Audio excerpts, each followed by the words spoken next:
Good morning. Our chapter spotlight for today is Proverbs chapter 21. And we know that the book of Proverbs is a contrast between the wicked and the righteous or the godly.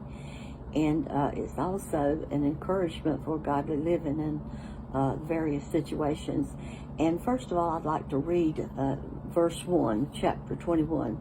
It says, "The king's heart is in the hand of the Lord, as the rivers of water, he turneth it whithersoever he will." So he says that the king's heart is in the hands of the Lord. If we think about the book of Esther and Daniel, and we can remember how God certainly controlled the hearts of the kings there, and we know that God is the ruler of everything, and he certainly controls the hearts of the kings, and he's sovereign. He controls everything. Verse 2 tells us that every way of a man is right in his own eyes, but the Lord pondereth the heart. So man is right in his own eyes, but God sees the heart. That reminds me of the book of Genesis, where it says that man did what was right in his own eyes. And we remember what happened when man does his own self-righteousness, does not acknowledge God, then it gets worse and worse, and then God eventually sends destruction. We know he sent the flood. So God is a God of justice and of judgment, and man is right in his own eyes, but God sees our hearts. And I feel that we are living today in a day where man is doing what's right in his own eyes. We certainly are not looking to God and his direction, especially during this day. It seems like there's so much chaos in the world today. But we know what eventually is going to happen. Jesus is going to come for his own, and then there'll be wrath on this earth like we've never seen before. And verse 8 says that the way of man is forward and strange, but as for the pure, his work is right. We see a contrast there between the wicked and the righteous. The righteous, it says, is pure.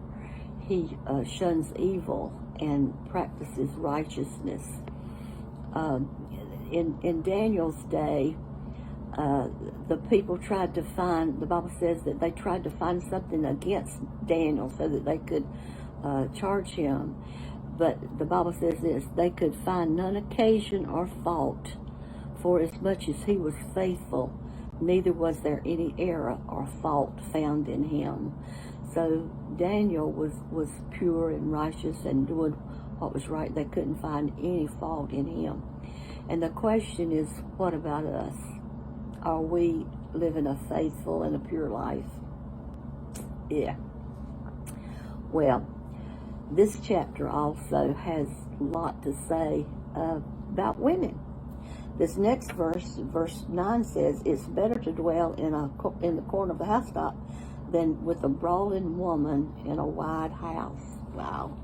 And then verse 19 says this: "It's better to dwell in the wilderness than with a contentious and an angry woman." Wow. Wow. This chapter tells us, that it's hard to live with a woman who wants to be boss, who tries to be boss, and she's not subjected to her husband or to God. So it's hard to live with that kind of woman. But this chapter also tells us what she can do about it. Verse 21 says this: it says, "He that followeth after righteousness and mercy findeth life, righteousness, and honor." So we need to follow after righteousness, do what the Bible says, study the Bible, and do what the Bible says. And then there's another verse down here, verse 23. It says, "Whosoever keepeth his mouth and his tongue keepeth his soul from trouble." And we know the Bible has a lot to say about about the tongue, especially in the book of James. And so we need to watch our tongue. And I know that women have have a hard time sometimes watching our tongues. But that's one thing. My mama used to always say that if it's not nice, don't say it. So anyway, the Bible has a lot to say in the book of James, as we said, about our tongues. It says that blessings and cursings comes out of the same mouth, and that ought to be so. So ladies, our challenge for today is for us to be godly women and to follow the teachings of the Bible.